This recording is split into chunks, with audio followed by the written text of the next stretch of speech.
Yuk jadi bagian dari dakwah kami. Dukung operasional dakwah dan sosial kami, raih pahala amal jariah yang terus mengalir sampai hari kiamat. Assalamualaikum warahmatullahi wabarakatuh. Alhamdulillah, tidak henti-hentinya lisan kita sebagai seorang muslim memuji dan memuja Allah.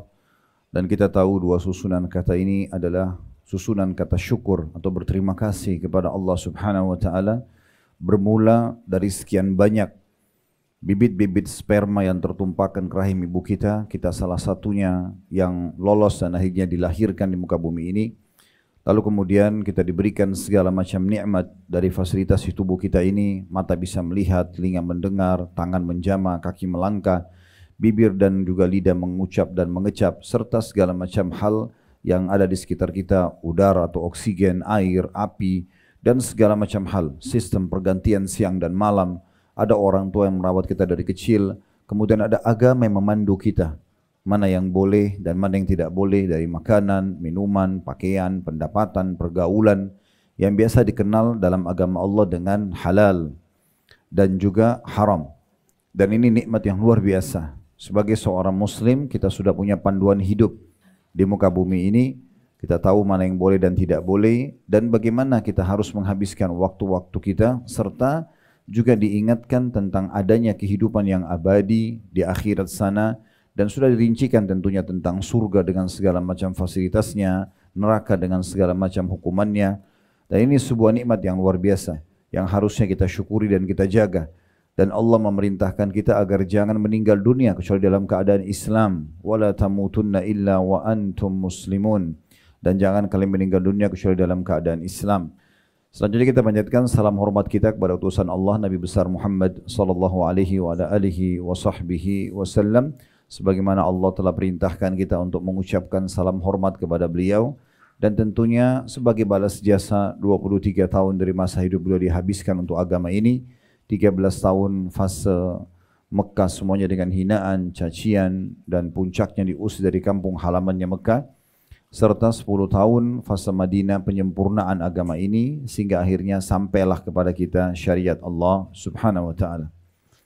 Pertama kami ucapkan ahlan wa sahlan, selamat ketemu lagi teman-teman sekalian. Saya berharap Anda semuanya antum selalu semangat dalam menuntut agama ini atau menuntut ilmu agama ini, karena belajar ilmu agama seperti ini bukan sebuah opsi atau pilihan, tapi ini sebuah kewajiban. Sebagaimana Nabi SAW mengatakan, talabul ilmi faridatun ala kulli muslim. Menuntut ilmu adalah wajib bagi setiap muslim, laki-laki ataupun perempuan. Untuk belajar agama dan mengetahui syariat Allah Subhanahu wa taala ini lebih kita butuhkan daripada makanan pada saat lapar, minuman pada saat haus, tempat tidur pada saat capek, obat pada saat sakit. Karena nanti syariat Allah Subhanahu wa taala akan memandu kita, ilmu agama memandu kita mana makanan, mana minuman, mana tempat tidur, dan mana obat-obat yang dibolehkan dan tidak dibolehkan oleh Allah Subhanahu wa taala. Maka kita harus bukan hanya sekedar lowongkan waktu atau kapan ada waktu, tapi memang kita harus menjadikan ini sebagai program hidup kita. Kalau perlu ada simbol dalam hidup kita, tidak ada hari kecuali ilmu. Dan di masa kita sekarang alhamdulillah sangat mudah sekali. Bisa online, lagi di mobil bisa dengarin ceramah, lagi duduk santai di rumah bisa dengarin ceramah, walaupun kita tidak hadir secara offline misalnya di kajian para ustadz-ustadz kita bisa mendengarkan online, dan sekarang juga bisa di save dan akhirnya kita bisa mendengarkan kapan saja. Ini penting sekali. Dan ilmu adalah pondasi dasar iman, tidak ada iman tanpa ilmu.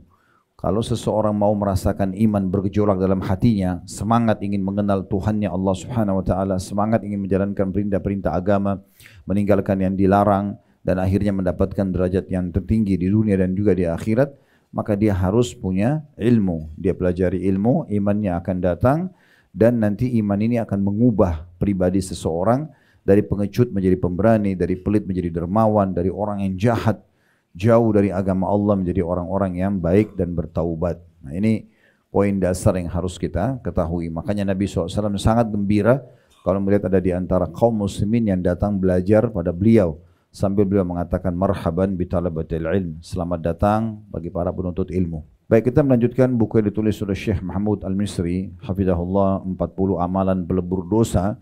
Dan kembali kita ingatkan, dosa adalah pelanggaran, dan semua pelanggaran akan dekat sekali dengan konsekuensi hukuman. Jadi sangat dekat dengan konsekuensi hukuman. Dosa dipelajari untuk dijauhi, bukan untuk dicoba. Kita nggak perlu mengatakan kenapa Allah haramkan babi. Saya mau coba dulu rasanya seperti apa sih? Atau zina, atau riba, atau mencuri, atau membunuh dan segala macam hal. Semua itu hanya untuk dipelajari dan dijauhi. Sebagaimana Anda kalau kerja di perusahaan, maka tentu saja target utamanya adalah berprestasi. Tetapi perusahaan akan mengingatkan tentang adanya pelanggaran-pelanggaran yang diharapkan semua pegawai tidak perlu melanggar dan kita pun juga tidak perlu melanggarnya. Cukup kita tahu kalau kita telat datang akan ada hukuman seperti ini misalnya. Atau kalau kita melakukan manipulasi data atau yang semisalnya maka akan kena hukuman ini dan itu. Tujuannya agar kita menghindarinya. Kalau perintah-perintah ketaatan tujuannya dipelajari untuk diterapkan dalam hidup. Jadi ini dasar sekali dalam agama kita yang harus kita fahami. Baik, di sini ada 40 amalan pelebur dosa dan alhamdulillah kita sudah membahas sampai ke poin ke-9 pada pertemuan kita yang lalu, yaitu doa kaum mukminin dan istighfar mereka untuk orang yang sudah meninggal selama ia hidup dan juga sesudah wafatnya. Ini tidak kita ulangi lagi, tapi sudah kita bahas panjang lebar tentang apa itu istighfar dan bagaimana manfaatnya, keutamaannya dan juga taubat. Sekarang kita akan masuk di poin ke-10 dari 40 amalan pelebur dosa. Ini sedikit agak unik ya, karena memang bahasan ini dipilih oleh penulis sesuatu yang akan nanti terjadi jauh maksimal sebelum kaki kita memasukkan atau masuk melangkah menuju ke surga. Itu yang disebut dengan qantara. Disebutkan oleh beliau apa yang diriwayatkan oleh Bukhari bahwasanya Nabi SAW bersabda, nanti akan panjang lebar kita bahas tentang masalah ini, yaitu idza khalasal mu'minuna minan nari hubisu biqantaratin bainal jannati wan nar fayataqasuna madhalima kanat bainahum fid dunya hatta idza nuqqu wa hudhibu udhina lahum bidukhulil jannah fawalladhi nafsu Muhammadin biyadi la ahaduhum bimaskanihi fil jannati adallu bimanzilihi kana fid dunya. Terjemahannya, jika seseorang atau orang-orang beriman telah selamat dari api neraka, mereka ditahan di sebuah jembatan di antara surga dan neraka. Mereka saling menuntut atau kisos kezaliman-kezaliman yang terjadi di antara mereka di dunia. Hingga ketika mereka telah dibersihkan dan disucikan, barulah mereka diizinkan untuk masuk ke dalam surga. Demi Allah yang jiwa Muhammad ada di tangannya, seseorang dari mereka, maksudnya ahli surga, lebih mengenal tempat tinggalnya di surga dibandingkan dia mengenal tempat tinggalnya di dunia. Sebelum panjang lebar kita masuk ke syarah dan penjelasan hadits ini serta perkataan-perkataan ulama berhubungan dengan masalah ini, coba kita bedah dulu faedah-faedah dari hadis ini. Yang pertama yang perlu digarisbawahi adalah jika orang-orang beriman telah selamat dari api neraka. Pertanyaannya, apakah semua orang beriman akan melewati neraka? Jawabannya iya. Ya, tetapi melewati di atasnya, bukan masuk ke dalam. Makanya disebutkan dalam ayat Al-Quran, "Ma minkum illa wariduha."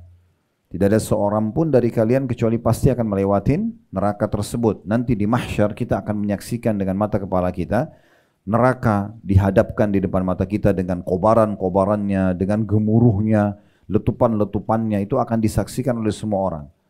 Orang-orang kafir akan masuk dalam neraka tanpa hisab, tidak ditimbang lagi amalnya. Karena memang dasarnya tidak ada manfaat amal-amal yang telah mereka kerjakan. Semua amal baik yang dikerjakan oleh orang kafir selama di dunia, baik di pandangan agama Allah, misalnya dia bakti dengan orang tua, dia jenguk orang sakit, dia bersedekah, ya, dia bantu orang susah, ini kan dalam agama Islam baik. Maka tetap Allah nilai, tapi dihabiskan di dunia. Allah berikan dia kesehatan, Allah berikan dia kebahagiaan dalam rumah tangga, Allah bukain pintu rezeki di dunia untuk menghabiskan semua ya, amal-amal baik tersebut di dunia dan tidak akan diberikan balasan di akhirat. Maka ada orang yang masuk neraka tanpa hisab, itulah orang kafir, orang musyrik, orang-orang munafik. Ini langsung dilemparkan ke dalam api neraka. Ada orang yang akan ditimbang dulu amalnya, yaitu orang-orang mukmin yang masih banyak dosanya, dikenal dengan usatul mukminin. Ditimbanglah amal-amalnya. Ada juga orang yang masuk surga tanpa hisab. Ini yang kita harapkan, semoga Allah masukkan kita di antara golongan mereka. Ini karena orang yang sibuk dalam keseharian di dunia, dari amal soleh ke amal soleh yang lain. Tidak ada celah dalam hidupnya untuk melakukan pelanggaran. Sangat berprestasi. Mirip dengan orang kalau di perusahaan selalu datang on time, kerjakan pekerjaan dengan baik, prestasi. Nah seperti itulah dalam ibadah. Dia berprestasi, tidak ada pelanggaran agama dalam hidupnya. Nah orang-orang seperti ini setelah para nabi-nabi, mereka akan masuk surga tanpa hisab. Ya, karena mereka tidak ada yang perlu ditimbang amal buruknya. Karena memang tidak ada dosanya. Mereka selalu mengikuti dengan istighfar setiap harinya. Mereka menjauhi dosa-dosa besar dan segala macam hal. Nah ini poinnya. Nah, tetapi untuk menuju ke surga, akan dibentangkan sebuah sirat atau jembatan di atas neraka. Yang disebutkan dalam banyak hadis, ya, dia lebih tajam dari pedang, lebih tipis dari rambut, licin, gelap, dan Allahu alam berapa lama orang akan melewatinya. Ada golongan pertama yang melewatinya itu seperti kilat, sangat cepat. Karena amal yang luar biasa yang mereka miliki, amal solehnya yang sangat banyak. Semoga Allah jadikan kita termasuk ini insyaAllah. Ada orang yang seperti kecepatan kuda, ada orang yang seperti burung terbang, ada orang seperti yang berlari, ada orang yang berjalan, lalu kemudian dia jadi merangkak karena amalnya tidak mampu untuk mendorongnya melewati sirat tersebut. Namun dia pun akhirnya berhasil lewat dari sirat tersebut. Dan ada orang yang masuk ke dalam neraka dulu. Nah orang yang masuk neraka dulu adalah orang-orang beriman yang ditimbang dosa sama amal baiknya, tapi dosanya lebih berat daripada amal baiknya. Mereka lewatin sirat lalu jatuh ke neraka sampai dosanya bersih baru masuk ke dalam surga. Jadi kita semua pasti akan melewati neraka. Hikmah yang sangat besar, walaupun itu orang-orang beriman, mereka lewati neraka agar mereka lihat betapa dahsyatnya siksaan yang Allah siapkan bagi orang-orang yang kafir, orang-orang yang bermaksiat kepada Allah. Jadi nanti pada saat masuk ke dalam surga, kita akan menilai luar biasa surga itu.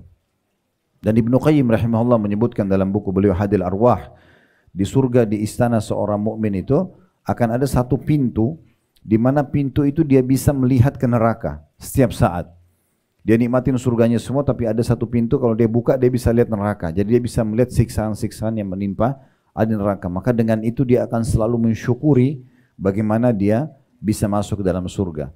Makanya umumnya perkataan ahli surga, di antaranya hadis yang sahih, Allah Subhanahu wa taala akan bertanya kepada ahli surga nanti, apakah kalian sudah puas dengan apa yang aku berikan? Maka semuanya sepakat mengatakan, ya Allah, nikmat apa lagi yang kami harapkan setelah Engkau selamatkan kami dari neraka, masukkan kami ke dalam surga. Karena mereka lihat neraka itu.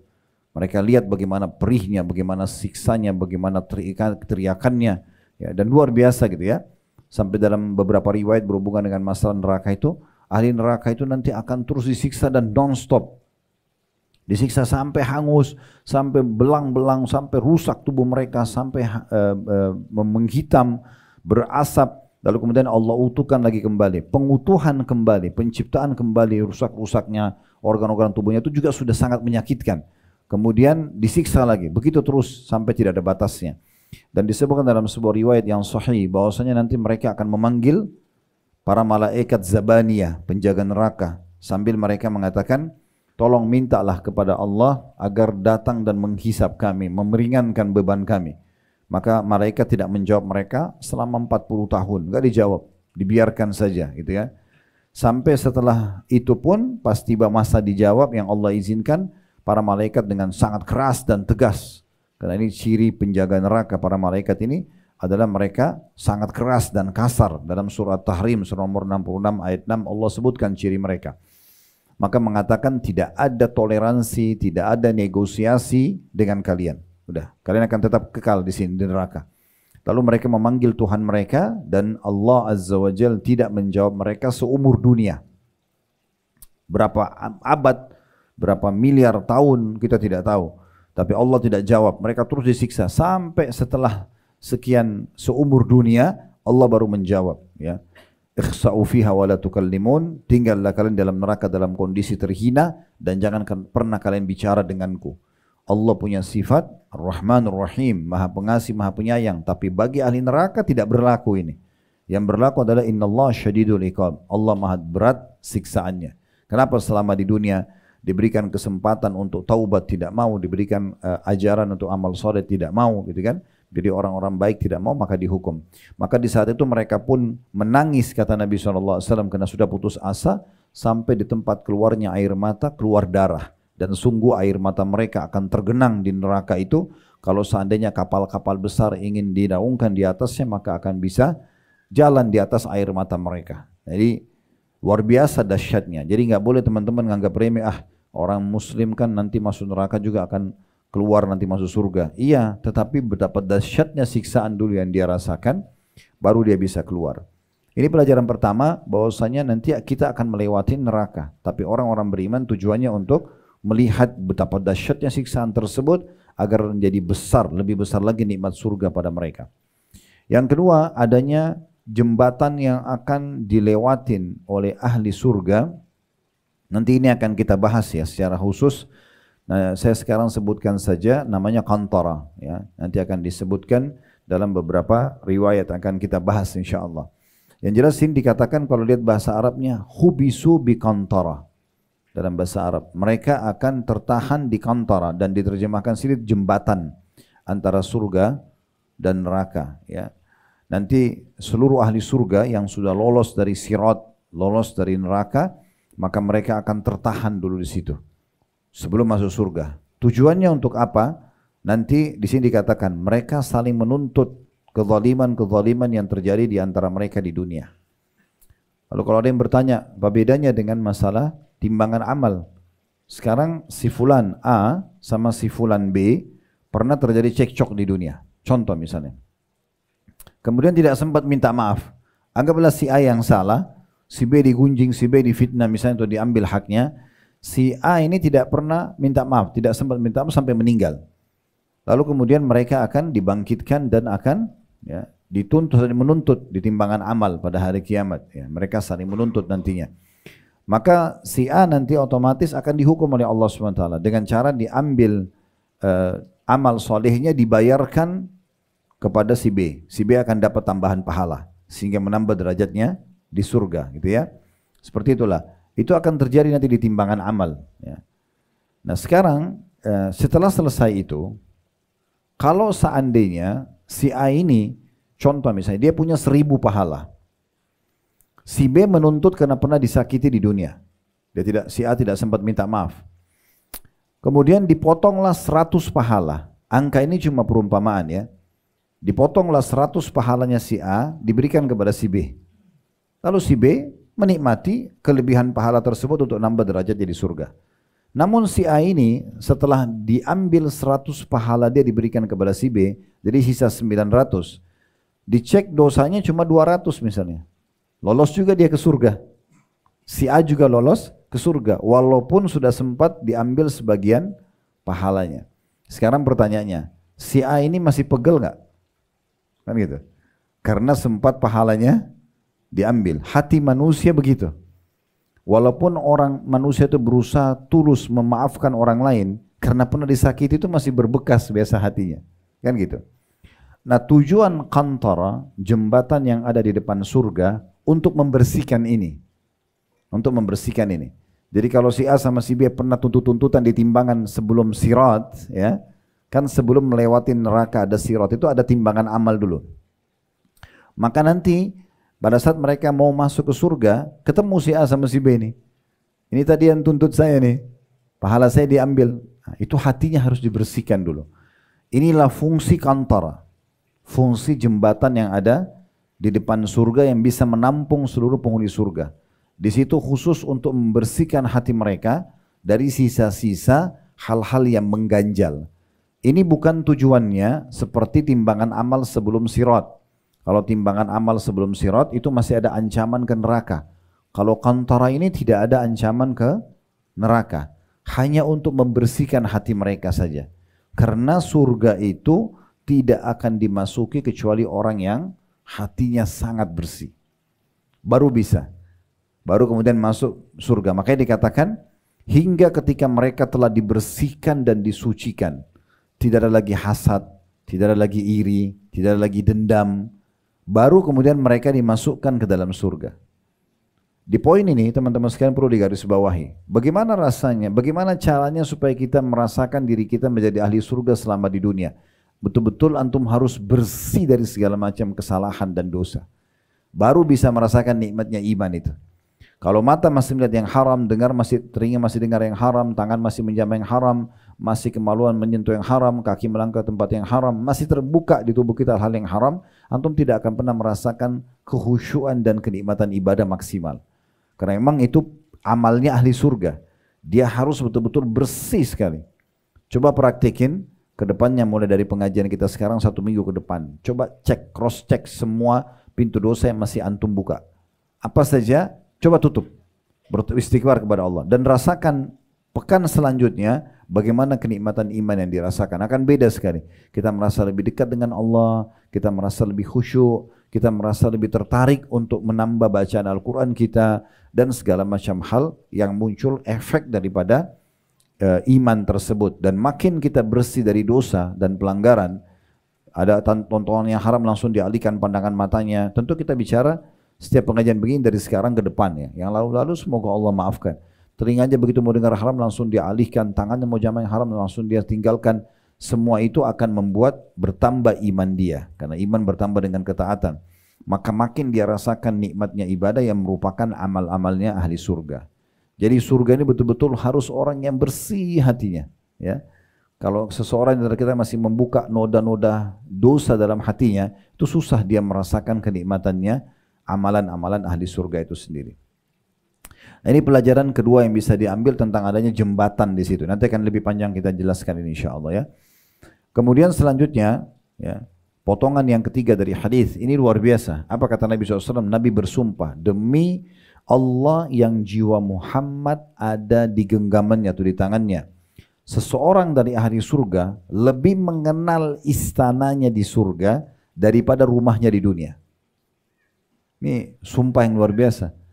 Seseorang di antara kita teman-teman sekalian, kalau dia punya kos-kosan aja, misalnya dia kontrak, saya yakin walaupun cuma 1 tahun misalnya, terus 1 tahun kita nginap di hotel aja, sehari weekend misalnya atau 2 hari, Sabtu Ahad, terus kemudian kita keluar dari kamar hotel tersebut, saya yakin kita tidak akan mungkin melupakan itu kan. Pasti kita tahu, oh hotel itu, kamar itu, kita masih ingat. Mungkin seumur hidup kita akan ingat. Bagaimana kalau rumah itu milik kita, yang sudah kita beli, yang teman-teman sekarang yang sudah Allah karunia rumah yang harusnya disyukuri dan digunakan untuk ketaatan misalnya, saya yakin kita hafal setiap jengkalnya rumah kita. Pintunya di sini, keramiknya, ya granitnya atau marmernya misalnya, atau apalah dekorasinya, kamar, AC-nya, semuanya kita hafal mati, gitu. Luar kepala semua itu. Tapi pertanyaan sederhana, kenapa Nabi SAW bilang, Nabi bersumpah, seseorang ahli surga itu lebih mengenal, jadi nanti kita pada saat masuk ke surga nanti, begitu masuk pintu gerbang kita sudah tahu, oh ini istana saya. Dia lebih kenal itu istananya, padahal belum pernah dia masuk sebelumnya, daripada rumahnya di dunia. Pertanyaan bagaimana bisa, sementara kita belum pernah masuk. Nah ini ada jawabannya teman-teman, makanya butuh ilmu. Dikatakan dalam sebuah riwayat yang sahih, kata Nabi Muhammad SAW, siapa yang rindu ingin bertemu dengan Allah, Allah rindu bertemu dengannya. Dan siapa yang benci bertemu dengan Allah, Allah benci bertemu dengannya. Maka waktu itu, waktu Nabi SAW sampaikan hadits ini, banyak di antara sahabat yang merasa sedih. Karena mereka khawatir, gitu kan. Bagaimana caranya kita mencintai Allah maksimal, supaya Allah cinta, rindu sama kita. Dan bagaimana caranya kita menyelamatkan diri kita agar tidak benci apa yang Allah, misalnya kematian atau yang lainnya. Bagaimana caranya supaya kita tidak benci, supaya Allah tidak benci sama kita. Dan itu ternyata dinyatakan oleh Ummul Mukminin Aisyah radhiyallahu anha. Pada saat Nabi SAW lihat Aisyah sedih, lalu Nabi tanya, kenapa wahai Aisyah? Dia mengatakan, ya Rasulullah, sabda anda itu membuat kami sedih. Apakah seseorang di antara kami, kalau dia takut mati, berarti dia benci bertemu dengan Allah? Kan orang harus mati dulu baru ketemu sama Allah kan? Mati dulu baru ketemu amal-amal salehnya, mati dulu baru kemudian dia masuk ke surganya, kan begitu. Apakah kalau orang takut mati, sekarang semua orang kalau ditanya takut mati, mau mati nggak? Pasti orang mengatakan tidak misalnya. Apakah takut mati itu berarti benci bertemu dengan Allah, sehingga Allah benci bertemu dengan kita? Maka kata Nabi SAW, bukan seperti itu wahai Aisyah. Lalu beliau jelaskan, nah ini jawabannya, kenapa nanti kita di surga lebih kenal istana kita daripada rumah kita di dunia. Ya, ini padahal kita belum pernah masuk. Kata Nabi SAW, kalau orang beriman akan meninggal dunia, detik-detik sebelum ruh kita dicabut, itu Allah akan datangkan beberapa malaikat yang menyampaikan berita gembira. Nanti kita diperlihatkan, tapi yang lihat cuma kita sendiri. Diperlihatkan, ini sholat kamu, ini puasa kamu, ini haji kamu, ini sedekah kamu, ini majelis ilmu, ini. Diperlihatkan semuanya, ini loh. Yang selama ini kita cuma kerjakan, kita tidak pernah lihat fisiknya. Nah ini amal-amalmu ini. Diperlihatkan semuanya dengan izin Allah. Dan diperlihatkan juga balasannya. Ini kadar pahalanya begini, ini kadar pahalanya begini. Kita lihat semuanya. Setelah itu, malaikat mengatakan, karena kau berbuat seperti ini semua, maka kau akan masuk surga. Ini loh. Istanamu ini, itu pertama kali kita dilihatkan istana kita di situ. Diperlihatkan secara detail. Ini detik-detik sebelum kita meninggal dunia. Dan kita tidak bisa lagi menghitung dimensi waktunya sama dengan waktu kita di dunia. Kalau ada yang mengatakan durasi antara malaikat datang memperlihatkan dengan mati itu berapa detik, berapa menit, berapa jam. Sementara kadang-kadang orang lagi ngobrol, terus tiba-tiba dicabut ruhnya, detik itu juga dia mati. Nah ini tidak bisa kita jadikan tolok ukur begitu. Dimensi waktunya sudah berbeda. Ya, itu rahasia Allah Subhanahu Wa Taala. Tapi kita sudah diberikan bocorannya, kita akan diperlihatkan. Nah mulai saat itu kita sudah mengetahui istana kita. Begitu juga pada saat ya, dia masuk, kata Nabi SAW, saya ulangi dulu hadisnya. Maka pada saat dia lihat karena indahnya surga yang akan dia masuki nanti, dia pun rindu ingin segera mati. Ingin bertemu dengan Allah supaya dapat balasan tersebut, maka Allah pun rindu bertemu dengannya. Sebaliknya orang kafir, sebelum dia meninggal beberapa saat akan datang malaikat memperlihatkan semua dosanya, semua pelanggaran agama dan hukuman-hukuman yang sudah disiapkan di neraka. Karena itu dia takut mati, dia benci dengan kematian, dia benci bertemu dengan Allah, Allah pun benci bertemu dengannya. Nah orang beriman begitu masuk ke kuburan, 3 langkah pengantarnya jalan, mereka masih bisa mendengarkan trompa suara sendal. Setelah langkah ke selanjutnya sudah nggak dengar lagi. Lalu malaikat datang mungkar nakir menuduhkan dia, lalu menanyakan siapa Tuhanmu, siapa nabimu, apa agamamu. Dia akan jawab dengan mudah. Setelah itu kata Nabi SAW akan dibukakan pintu surganya. Dia lihat lagi istananya. Di kuburan itu kita akan setiap saat 24 jam lihat terus istana kita itu. Tapi belum bisa masuk. Makanya kita hafal di luar kepala. Semuanya kita akan lihat. Bayangkan kalau ada orang yang meninggal 1000 tahun yang lalu. Sudah 1000 tahun di kuburan. 1000 tahun dia lihat surganya. Kan gitu. Jadi sudah luar biasa dia hafal gitu kan. Maka dia akan melihat. Walaupun dia belum bisa masuk. Tapi kata Nabi SAW, Allah berfirman kepada para malaikat, hamparkan permadaninya dari surga. Di kuburan itu. Kemudian terciumlah olehnya bau wangi surga tersebut. Maka jadilah kuburannya taman dari taman surga. Makanya diistilahkan kuburan orang beriman itu menjadi taman dari taman surga. Sementara orang kafir lubang dari lubang neraka. Jadi berapa lama pun kita di kuburan, seberapa itulah waktu kita melihat surga kita. Makanya Nabi SAW mengatakan memang kita lebih mengenal istana kita di surga dibandingkan rumah kita di dunia. Nah ini sebabnya. Baik, kita berbicara dulu tentang masalah himpunan di dalam hari kiamat ini. Kita harus tahu teman-teman sekalian, dan kita harus yakini ini rukun iman kita yang kelima. Kalau kita pasti mati, ya, sehebat apapun kita menjaga kesehatan kita, makanan kita, udara yang sangat asri pun, tetap di saat ajal datang kita akan meninggal. Dan pasti nanti kita akan dibangkitkan pada hari kiamat. Kita singgung dulu poin ini supaya menambah keimanan kita bahwasanya memang kita akan dibangkitkan. Karena beriman tentang adanya hari kebangkitan ini akan membuat seseorang itu punya kontrol yang sangat kuat agar dia selalu berhati-hati dengan waktu-waktu di dunia dan dia isi dengan amal-amal saleh dan dia jauh dari pelanggaran-pelanggaran agama karena akan ada tuntutan nanti pada hari kiamat. Banyak dalil berhubungan dengan masalah itu, diantaranya surah Maryam ayat 85 sampai 86. Kalau teman-teman mau buka aplikasi Al-Quran di handphonenya silakan bisa dilihat. Ini tentang kepastian adanya perhimpunan atau pembangkitan di mahsyar nanti pada hari kiamat. Allah berfirman dalam surah Maryam ayat 85 sampai 86, "Yauma nahsyurul muttaqina ila ar-rahmani wafda wa nasuqul mujrimina ila jahannama wirda." Ingatlah, maksudnya ingat sini pelajarilah. Ya, karena kita belum hadir di waktu itu. Kalau ada bahasa dalam Al-Quran, ingatlah berarti pelajarilah. Pada hari ketika kami mengumpulkan orang-orang yang bertakwa kepada Allah yang maha pengasih. Maksudnya dibangkitkan di mahsyar nanti. Bagaikan kafilah yang terhormat. Ya, kelompok yang terhormat, dimuliakan. Manusia semua menyaksikan bagaimana mulianya mereka, keluar cahaya dari wajah dan tubuh mereka, mereka diberikan pakaian yang baik, mereka didampingi oleh para malaikat-malaikat yang bercahaya, jadi kelihatan luar biasa. Dan kami akan menggiring dan membangkitkan juga orang-orang durhaka ke neraka jahanam dalam keadaan dahaga. Dalam keadaan dahaga. Di sini Abdullah bin Mubarak rahimahullah menyebutkan riwayat dalam kitab Az-Zuhud di nomor 83 dari Mujahid tentang firman Allah Subhanahu wa taala, dan kami akan menggiring orang-orang yang durhaka ke neraka jahanam dalam keadaan dahaga, ialah leher mereka terputus karena kehausan. Ya, ini dalil pertama tentang adanya perhimpunan dan kebangkitan, ya. Kemudian selanjutnya surah Al-Kahfi ayat 47, hari Jumat begini bisa antum biasa baca surah Al-Kahfi. Nah, itu ayat 47 berbunyi wa taral arda barizatan wa hasyarnahum falam nughadir minhum ahada. Dan engkau akan melihat nanti bumi itu akan rata. Mahsyar itu menjadi rata semua. Bumi ini akan rata. Kalau sekarang kan bulat dia. Sekarang sering digambarkan begitu ya. Ini nanti akan rata.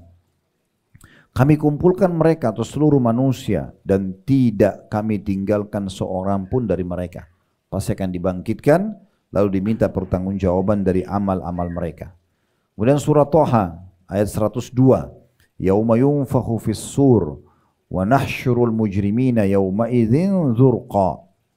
Dan pada hari kiamat sangkakala akan ditiup, yang tiupan yang kedua kali. Tiupan yang pertama untuk mematikan semua makhluk kecuali yang Allah inginkan, kemudian tiupan kedua untuk membangkitkan. Dan pada hari itu kami kumpulkan orang-orang yang berdosa dengan wajah mereka biru muram. Biru kehitam-hitaman karena siksaan yang menimpa mereka. Wa na'udzubillah. Kemudian dalam surah Maryam, kita kembali ke surah Maryam ayat 68, Allah juga berfirman, فَوَرَبِّكَ لَنَحْشُرَنَّهُمْ وَالشَّيَاطِينَ ثُمَّ لَنُحْضِرَنَّهُمْ حَوْلَ جَهَنَّمَ جِثِيًّا. Maka demi Rabbmu, sungguh pasti kami akan kumpulkan mereka bersama syaitan-syaitan yang mereka sembah selama di dunia. Lalu pasti akan kami datangkan mereka ke sekeliling Jahannam dengan berlutut. Jadi ayat demi ayat memastikan memang adanya kebangkitan. Dalam surah Thaha 124, Allah berfirman, wa nahsyuru yaumal qiyamati wa nahsyuruhu yaumal qiyamati a'ma. Dan kami pasti akan membangkitkan pada hari kiamat orang-orang yang durhaka itu dalam keadaan buta. Betul juga dalam surah Isra ayat 97, wa nahsyuruhum yaumal qiyamati ala wujuhihim umyan wa bukman wa summa.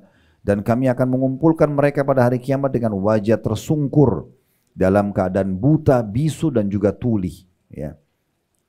Kemudian juga dalam surah As-Saffat ayat 22, uhsyurul ladzina zalamu wa azwaja wa ma kanu ya'budun. Diperintahkan kepada para malaikat, kumpulkan, bangkitkan orang-orang yang zalim beserta teman sejawat mereka dan apa yang dahulu mereka sembah.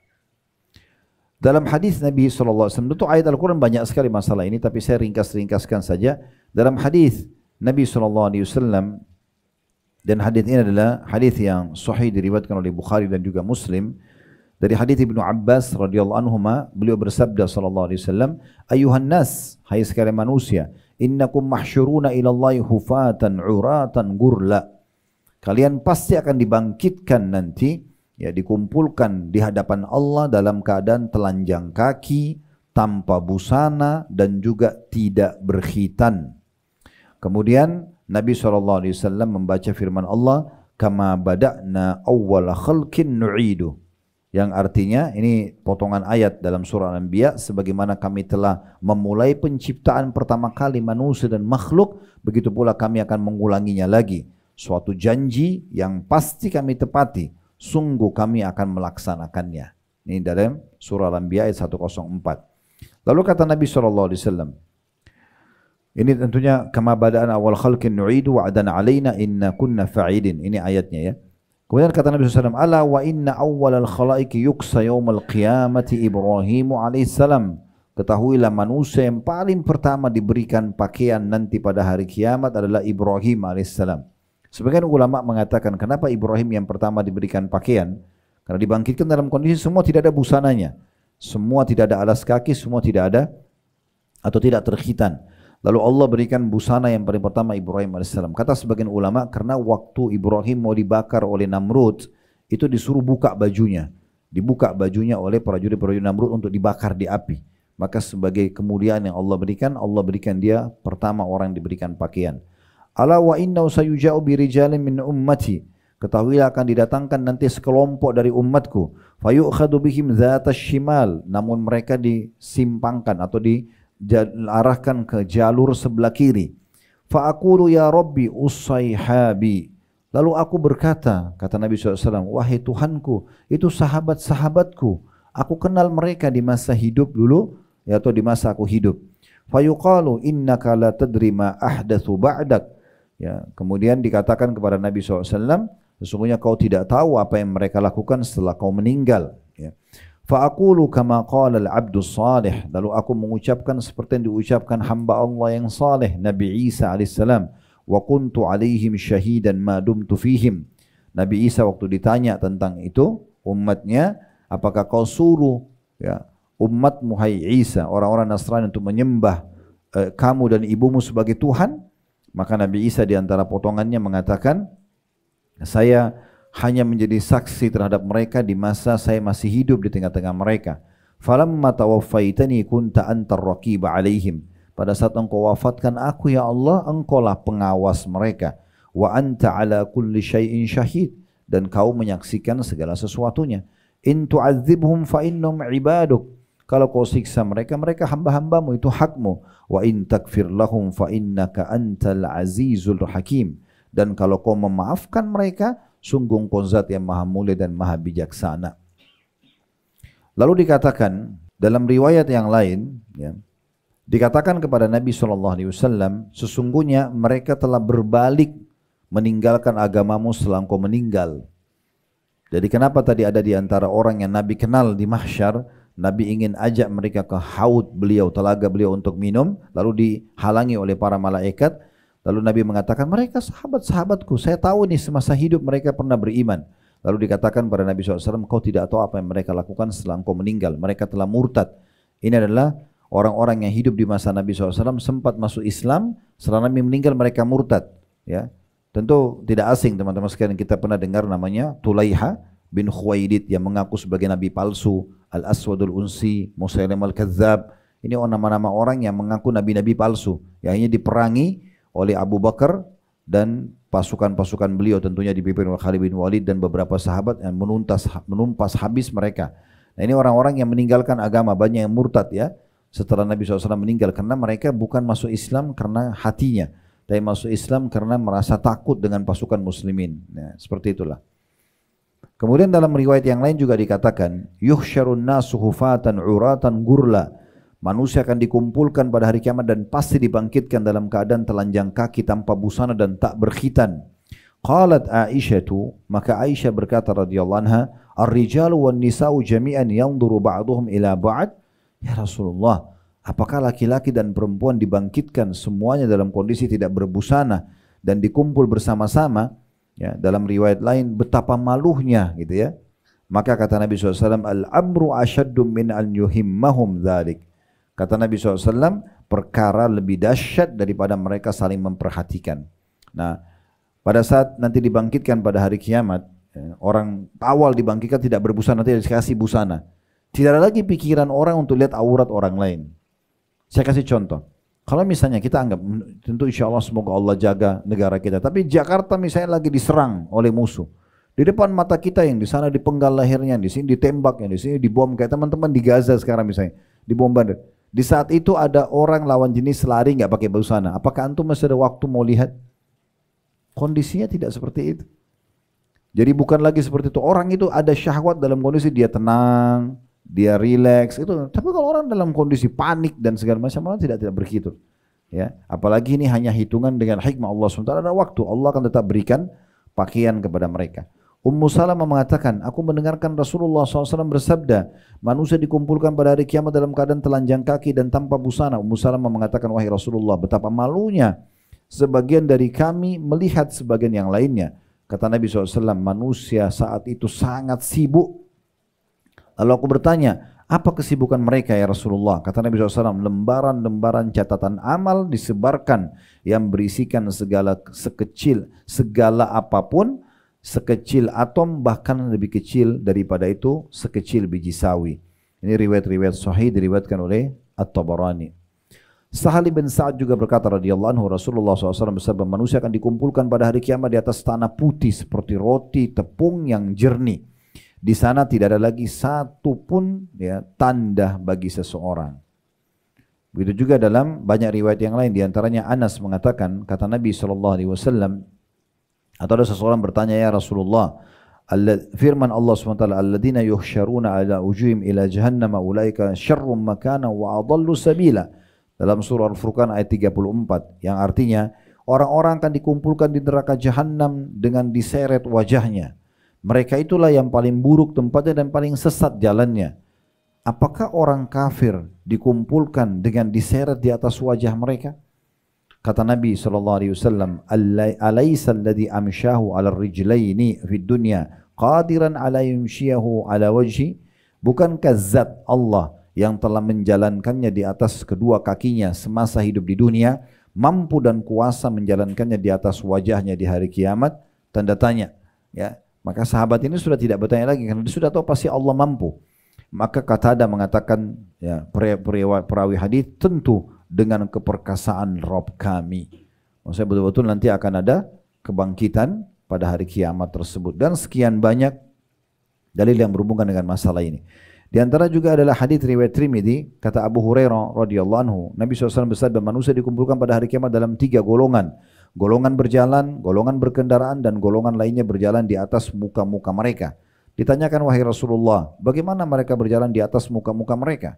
Maka Nabi SAW mengatakan, zat yang menjalankan mereka di atas kedua telapak kaki mereka berkuasa untuk menjalankan mereka di atas muka-muka mereka. Ketahuilah, sesungguhnya mereka menghindarkan muka mereka dari setiap tanggul dan juga duri-duri yang ada di mahsyar. Ya.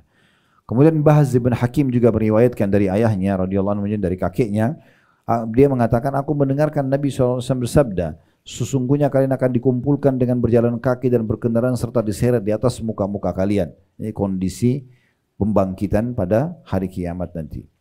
Begitu juga dengan orang-orang yang sombong selama di dunia, diberikan gambaran bagaimana mereka dibangkitkan pada hari kiamat. Di dalam hadis riwayat Ahmad, dari hadis Amr bin Shu'aib, meriwayatkan dari ayahnya dari kakeknya radhiyallahu anhum ajma'in, bahwasanya Rasulullah SAW bersabda, yuhsyarul mutakabbiruna yaumal qiyamah amsalidz dzarri fi suwarir rijal. Sesungguhnya orang-orang yang sombong selama dunia akan dibangkitkan pada hari kiamat seperti semut-semut kecil, namun rupa mereka seperti manusia. Yaghsyahumudz dzullu min kulli makan. Mereka diliputi kehinaan dari segala tempat. Yusaquna ila sijnin fi jahannam. Mereka akan digiring ke sebuah penjara dalam neraka jahannam yang yuqalu lahu bulas, yang akan diberikan nama bulas. Ya. Ta'luhum narul anyar, yang mereka diliputi dengan api yang sangat panas. Yusqawna min usarati ahli nar tinatal khabal. Mereka akan diberikan minum dari cairan ahli neraka yang dikenal dengan tinatil khabal. Dalam beberapa riwayat yang lain disebutkan tinatil khabal itu adalah darah dan nanah dari luka ahli neraka. Itu nanti akan menjadi minuman dan makanan ahli neraka itu sendiri. Dan seterusnya, cukup banyak ya riwayat-riwayat yang menyebutkan tentang masalah kebangkitan pada hari kiamat nanti. Ini hanya untuk memastikan bahwa saya memang cukup banyak dalil tentang adanya hari kebangkitan. Oleh karena itu bertakwa kepada Allah, saudaraku seiman, dan berhati-hati terhadap dosa-dosa yang kita masih terus terjerumus padanya. Ya, karena ini berbahaya sekali. Ini secara otomatis nanti akan menjadi masalah buat kita kalau kita membiarkan terus-menerus dan kita tidak mau ya kembali ke jalan Allah Subhanahu wa taala. Baik, sekarang kita masuk ke rincian tentang masalah qantara. Setelah kita memberikan gambaran tadi ada kebangkitan, kemudian nanti kita akan lewati neraka. Kalau Allah SWT mudahkan kita lolos dari neraka nanti, maka kita akan dikumpulkan dulu di sebuah tempat tadi sudah saya sebutkan, qantara. Karena dalam hadis ini disebutkan hubisu bi qantara, mereka akan ditahan di qantara. Nah, qantara ini ulama membahas panjang lebar tentang masalah itu. Apa yang dimaksud dengan qantara? Ada pendapat yang mengatakan bahwasanya yang dimaksud dengan qantara adalah akhir daripada sirat. Jembatan dibentangkan dari neraka itu yang akhirnya dinamakan kantara. Berarti orang sudah hampir lolos menuju ke surga. Karena kita harus lewat dulu neraka, baru kita berada di pintu gerbangnya surga. Ada juga pendapat yang mengatakan bukan. Memang dia jembatan khusus di depan surga selain sirat. Khusus nanti orang-orang yang sudah lolos saja yang akan bisa ke sana. Hadis yang disebutkan oleh penulis buku tadi, ya, itu dirincikan oleh para ulama. Manakala mereka berhasil melewati titihan yang mereka lewati sesuai dengan tingkat amalan mereka di atas neraka, Imam Qurtubi mengatakan mereka adalah orang-orang beriman yang mana Allah Subhanahu wa taala telah mengetahui adanya qisas tersebut tidak menyisakan kebaikan mereka sedikit pun. Karena jika dilaksanakan qisas, kebaikan mereka tentunya tidak tersisa dan juga digunakan sebagai modal menuju ke surga. Artinya yang dimaksud dengan orang-orang nanti akan bertemu di kantara dan akhirnya terjadilah pembersihan jiwa dan diri mereka tadi itu yang dimaksud adalah bukan lagi diambil amal-amal solehnya, bukan lagi dibebankan dosa orang yang dizalimi, tapi ini lebih kepada pensucian dan pembersihan saja.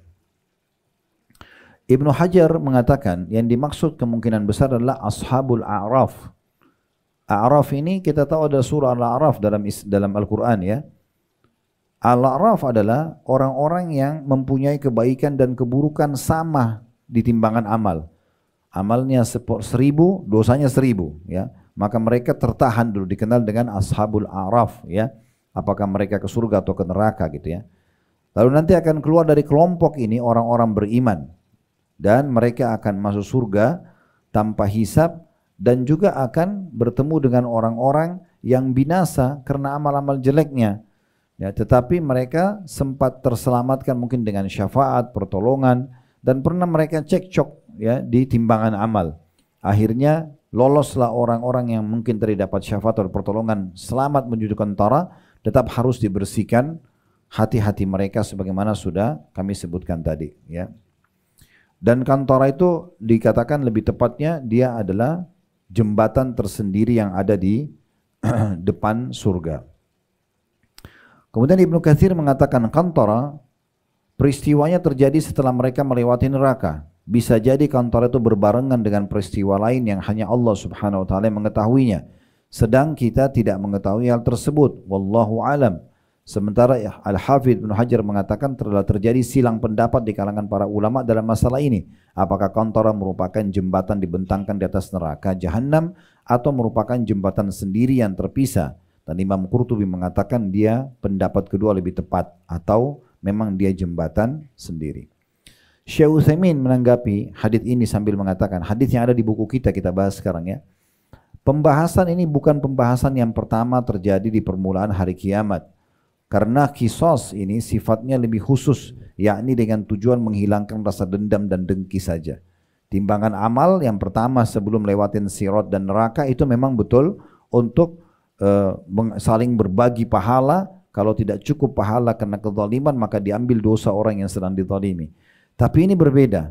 Qisas yang dimaksud dalam hadis ini itu adalah pensucian saja untuk membersihkan hati dari sifat dendam dan dengki, serta permusuhan yang berada di dada-dada manusia, sehingga qisas ini kedudukannya sama persis sebagai pensuci dan pembersih saja.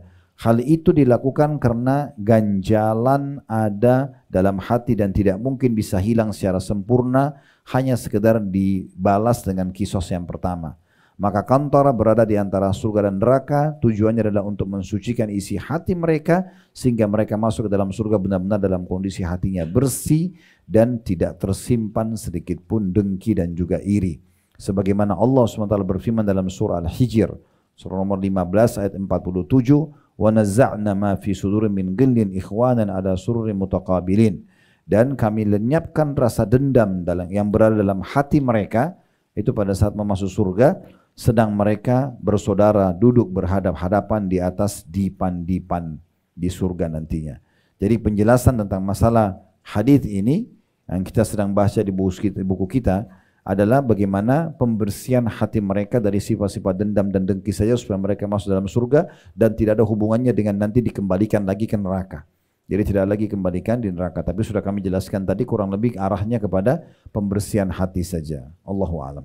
Ini bahasannya berhubungan dengan masalah kiat atau salah satu poin. Tepatnya poin yang ke-10 yang bisa membersihkan dosa-dosa. Tentu ini satu karunia yang besar sekali ya. Kalau Allah SWT mudahkan kita bisa sampai ke kantara dan akhirnya kita bisa masuk ke dalam surga, gitu ya. Dan Imam Ahmad rahimahullah mengatakan tidak ada ketentraman jiwa dan kebahagiaan seseorang ya melebihi kalau kakinya sudah menginjakkan kaki ke surga. Karena ulama sepakat semua kalau orang sudah injakkan kaki ke kantara ataupun ke surganya sendiri, maka tidak akan pernah keluar atau menuju ke neraka selamanya. Tapi memang harus melewatin tadi sirat tersebut. Allahu a'lam.